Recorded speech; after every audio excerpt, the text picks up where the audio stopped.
Great day. Shalom, we back one more time, y'all. We're gonna do a 2-hit on the House of Masculinity tonight. By the way, I'm Blackjack. If you ain't know, hit the like button, subscribe, share the content. Peace to the tribe. Yeah, we back for a double hitter tonight, y'all.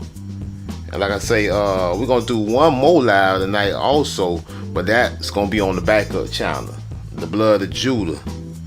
You know what I'm saying? If you ain't subscribed to the Blood of Judah yet, go on over there and handle your business and subscribe to the Blood of Judah. Salute. Hey, salute to Alabama. They've been checking out your bills, bro. Salute for keeping it at home in Alabama. Salute to the tribe in Alabama. I got family out there. Peace to Alabama. Salute. You know what I'm saying? Hey, arrows up, feathers up. Hey, peace to everybody. You know, peace to all the tribes out there. Peace to all the brethren in Florida, in Georgia, in Alabama, you know, in Memphis, in Tennessee, you know, in Mississippi, in Louisiana, in Texas, in California, in New York, in New Jersey, in Delaware. You know, the tribe is everywhere. You know, in Utah, you know. Salute to the whole tribe. And we coming back for another video, the 1-2 punch. We talking to Young Negro Archer. Salute. Young Negro Archer. And this is actually a continuation of the live we did a little bit earlier. If you ain't catch that live earlier, you know what I'm saying, you might want to double back and check that one out too, because this is really a continuation of that. Salute. And yeah, basically it's some more information that I really should have included in that one, but upon further research, it was just a little bit of extra stuff I came into. So I said, you know what, I could just hit it with a part 2 and bring it right back at you one more time. Salute.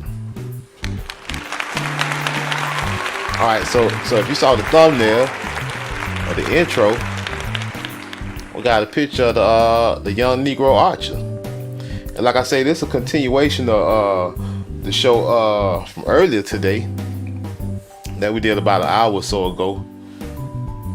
And on that show, basically, we titled that one Black Native Americans Erased from U.S. History. And we feature a picture of another young archer with an inscription, The Young Archer is the name of it. And this one was titled, it was titled The Young Archer. It had the inscription on it. On this particular one, it said the Indian armed with dart and bow and eager eye for his woodland foe. Pursue his woodland foe. Basically, had a little rhyme to it, but basically calling the man an Indian, the Negro boy Indian. Salute. All right, so that little rhyme that it had attached to this portrait, I actually put it in Google just to do further research. And when you put that rhyme in, which was let me look at it specifically so I can read it out correctly. If you go in this one is called the Black Archer or whatever, the Young Archer, the Negro Archer, the Indian Archer, however you want to call it. But when you look for when you type in this little poem that's attached with it, if you was to type this in with my cursor at right now, right in Google, thus the Indian with his dart and bow pursues with eager eye his woodland foe. So you know, I tried to research the poem that's attached to that, and when I typed it in, one thing I came up with was this: a young archer. Salute. And that live stream from earlier, this one we was talking about earlier, this Young Negro Archer, it was in the London Museum, and you know, it was the inscription was in Dutch on the Netherlands, the Dutch Netherlands, and it says it's in the British Museum. It says it there, and it says where it puts that it's between 1750 and 1799. That's when they put it in there, but it was really from the 1600s. But it said from the Netherlands also. The history of it had something to do with the Netherlands. All right, so I wanted to point that out, that it was Dutch Netherlands, And now we go back to this one we talking about now that I found after I typed in the poem. I was trying to find the poem that it was referring, and it took me here. Another young Negro archer. Salute. Wow, all these young black Indians, from America. Salute. What you want to call them, an archer, a Moor, a Negro? What you want to call it this time? A young archer. Say painted about 1640 by the Dutch. Golden Age. Oh, the Dutch again. This time by the artist Govert Flinck. The painting depicts a young black boy dressed as an archer. The painting is in the collection of the Wallace Collection in London, England, in the same damn place. Salute. Same place as this other young archer. You know, thus armed with his darting bow, and the Indian with eagle eye pursues his foe, the Indian, Yeah, now we got another one from the same damn place, in the same place. All right, attribution. You know, let's take a look. Let's take a closer look at this. Let's read from this.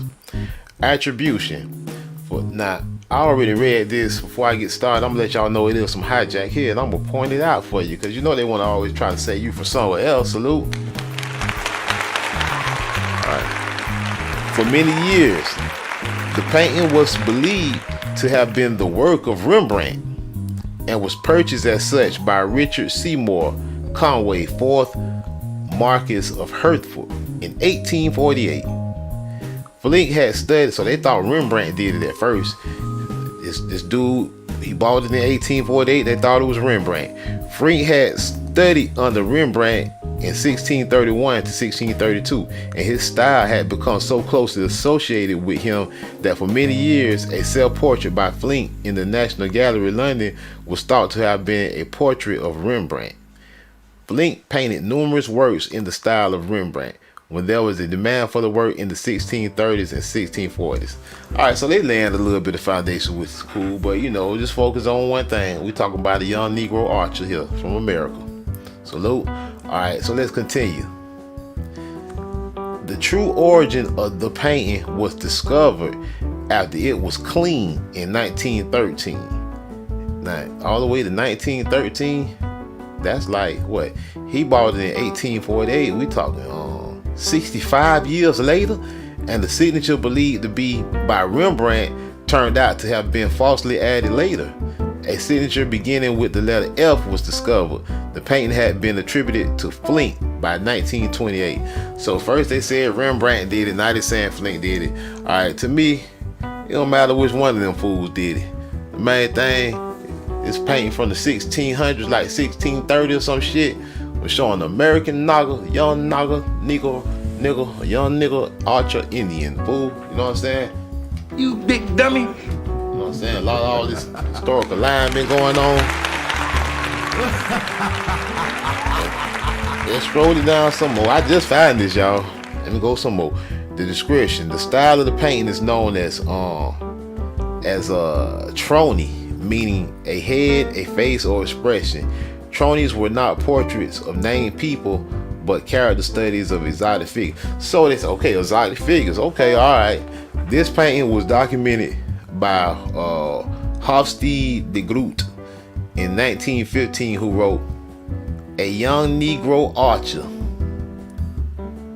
He stands turned to the left, and looking in that direction, he is about 20 years of age, and has protruding lips and short hair and small curls. He holds a bow at his breast with his right hand. The quiver hangs over his shoulder by a rich gold chain.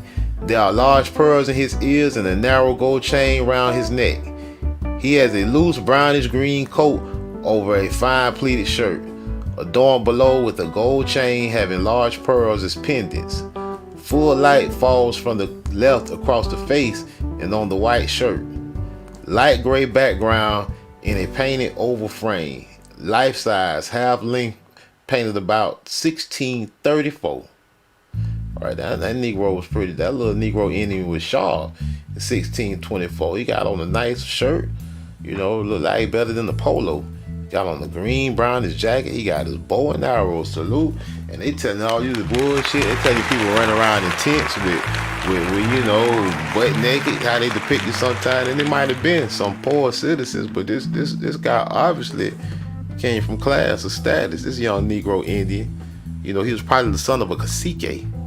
So let's check this out. Look at him in the 1600s when they tell you it was nothing but tents, huh? Look like he probably was living in a palace built of concrete stone made of Indian tabby. Limestone salute. What you know about that?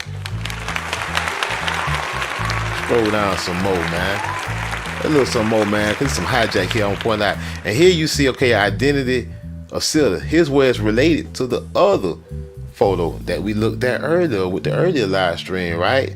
The other young archer, right? Who said what? Let's read it once again. What the poem said on his once again. After they hijacked it, let's see what it said again. The poem said, "Thus armed the Indian with his dart and bow, pursues with eager eye his woodland foe." Salute. Hey, boy, I gotta put that on the motherfucking shirt for you niggas. Salute. Shit. I like that one. That gotta be one of my phrases now. I gotta put that down in my memory. So we see it's all related. In fact, it's in the British Museum by the Dutch, right? All right. 2 inscriptions for the portrait exist. Yeah, we talked about that on the other live. The first, in engraving by Cornelius Vesica, circa 1648, reads, now see, this is where the hijack come in. I don't believe when they say this was the first, but I believe the other one was the first. But let's read. "Thus heft den mortar." All right, I can't read that. In the 1750 reproduction of Vesica's portrait held at the British Museum. And all right, let me read that first. "Thus heft den Moor," then they got under it, "thus lifts the Moor his bow and arrow, the enemy for wildlife to eye." See, that don't even sound like portrait. That's how I know it's the other one. That sounds like some bullshit hijack remix. But anyway, in the 1750 reproduction of Vesica's portrait held at the British Museum and they hold that motherfucker hostage at the British Museum and published by George Pulley of London. The caption below describes the archer as an American Indian. As an American Indian, y'all, let's sit right there for a minute. As a matter of fact, let's blow that up, man. It describes this young Negro archer as an American Indian. Right there. It says in the 1750 production held at the British Museum, see? And that they say that's the first, right? Describes the archer. Because they told you it was 2 inscriptions. The first in engraving by Cornelius Vesica, right? The first. In 1750, reproduction of Vesica's portrait held at the British Museum and published by George Pulley of London. The caption below describes the archer as an American Indian, replacing the word Moor for Indian, the words being interchangeable at the time. See this? Interchangeable at the time. Well, we just looked up the definition of the word Moor. Now, they saying in the 1600s, the word Moor. Now, they telling us this, but who's to say this? They saying in the 1600s, Moor was interchangeable with American Indian. Well, we just looked up the definition for the term Moor. We just looked that shit up on the last live stream. Let's go back to it. Let's just go back to it just for the sake of research. Dictionary, Moor, right? The track. All right, that's all geography hunting. People, right? Click on people. Let's blow that up. Let's scroll it up.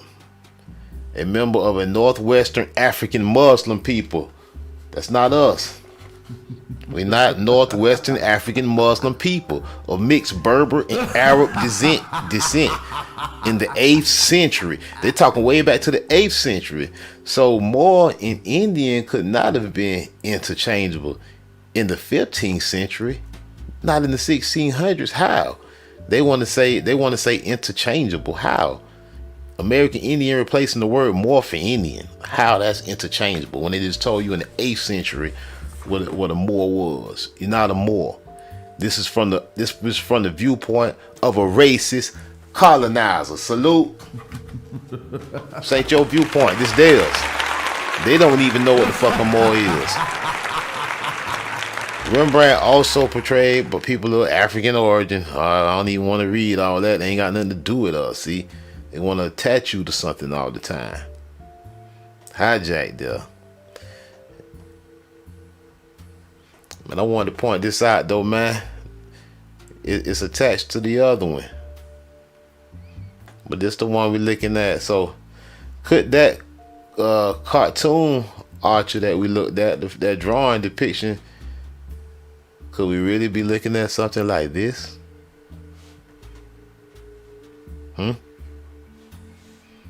Don't go for no third eye mind tricks. Look at the young Naga with his bow and his arrows on his back. Short hair, look like he got a part in his head. From the 1600s, he dressed mighty sharp. Might be sharper than some today. Salute. What y'all think about this? Hit me up in that chat. You know what I'm saying? Yeah, this is another new find, you know. I'm still see if I can find that poem, that's a little insert they putting attaching to this come from. That little poem, I'm see if I can find it. I ain't found it yet. If you find it, hit me up in the chat, put it in the link. Thus armed the Indian with his dart and bow pursues with eager eye his woodland foe. In fact, let's go back to Google. Let me show y'all something. We're gonna type that in. I'm gonna show y'all what happens when you search that. Thus armed the Indian with dart and bow pursues with eager eye his woodland foe. So to pull up all this stuff we just searched, right? Filed out the Cornelius Visca, the young Archer. Out the Cornelius Visca print. Young Archer, Wikipedia. That's all the stuff we just reviewed. One's the forest by out of the United Indigenous Tribe of America Facebook. So pull up all this attached to that. We click on images and see what's attached. And we get these, right? We get the Archer, right? But look at these books we get. This is when it gets real interesting also. Now, if you start to look, try to look closely, the poems. So we know it was inscripted with a poem, 1840 to 1867 with an introduction, blah, blah, blah. All right, well, let's see what's related.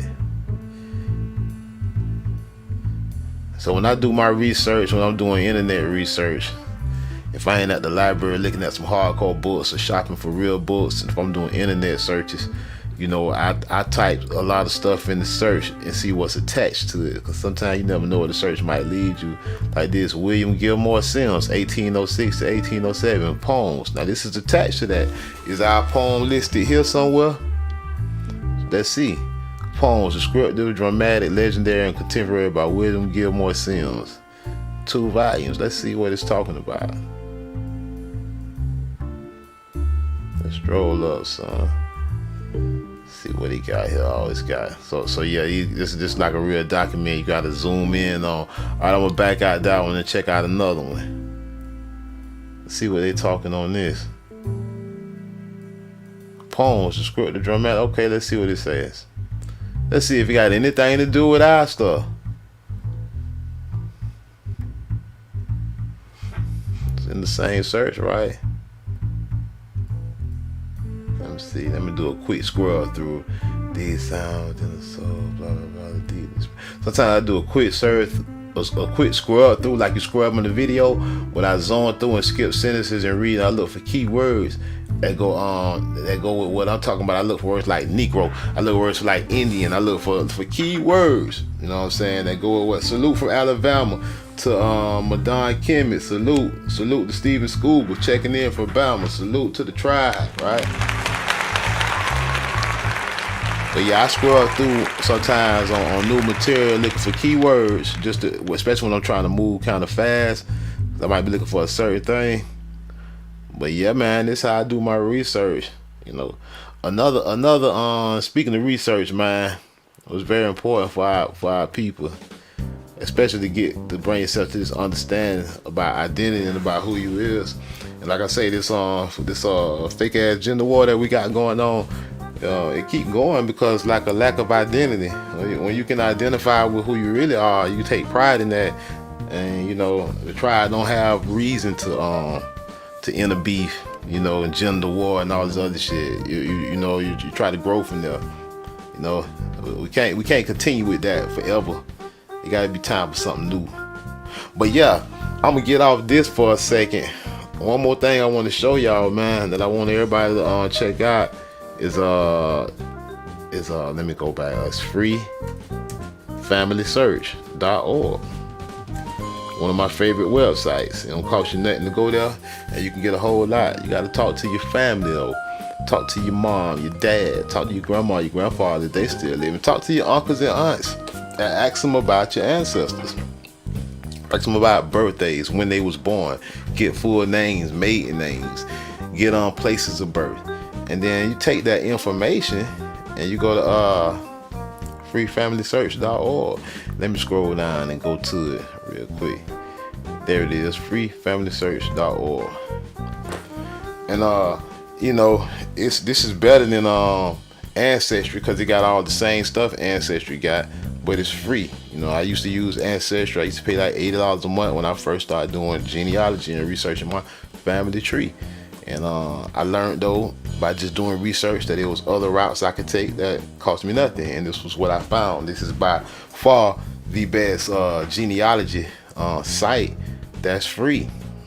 Like I said, it got everything on Ancestry got, but at free of cost. Now I'm gonna do a search, and we're gonna search records, right? And I'm gonna search one of my ancestors real quick. Just give y'all the example of something. I could take it way back. Let me see who I want to pull up. I pull up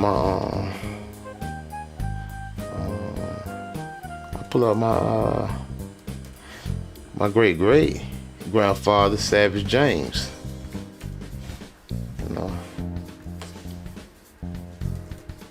And like I said, you could just put in a place of birth, date of birth, and the name, and you'll get your results, and you can narrow it down with the more information.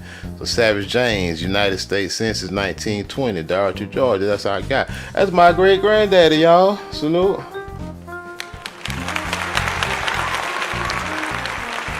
Savage James. This was a census record. He was 16 years old. Dorothy, Georgia, right? Militia 620. Dorothy, Georgia. 1904. He was born in 1904, right? Single, black, Negro, right? Georgia, right? Let's say his father, Willie James, my great grandfather, right? Born, what I'm saying? This is the 1920 census. He was 53, married, black, Negro, colored.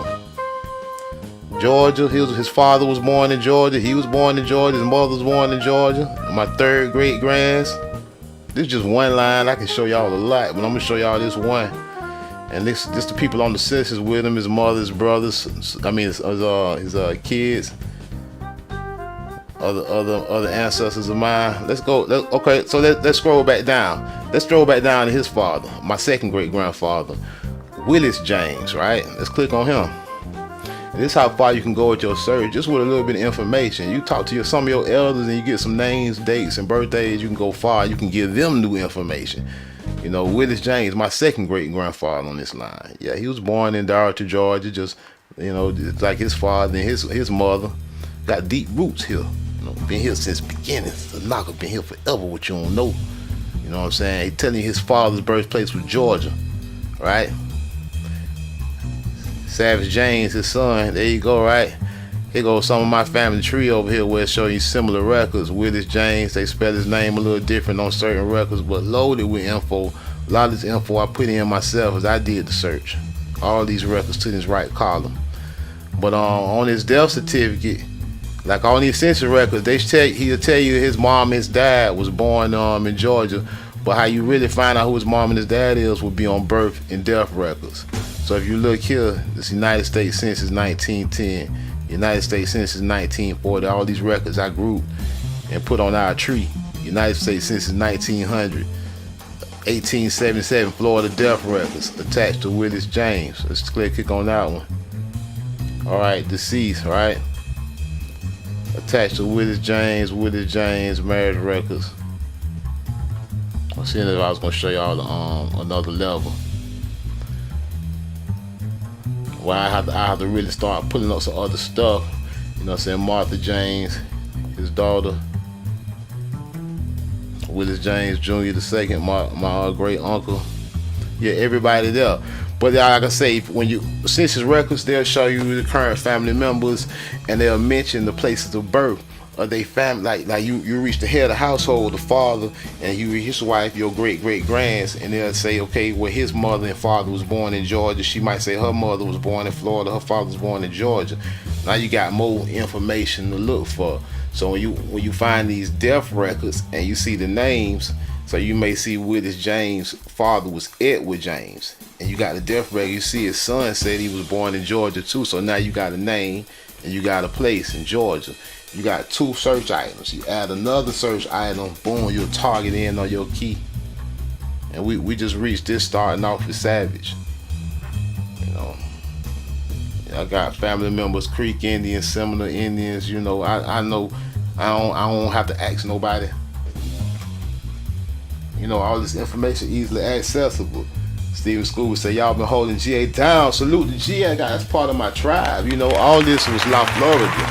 You know, like if I was to zoom in on this map right here behind me, so that's La Florida, the whole thing, from modern day Florida, Georgia, Texas, Louisiana, all the way up to Canada.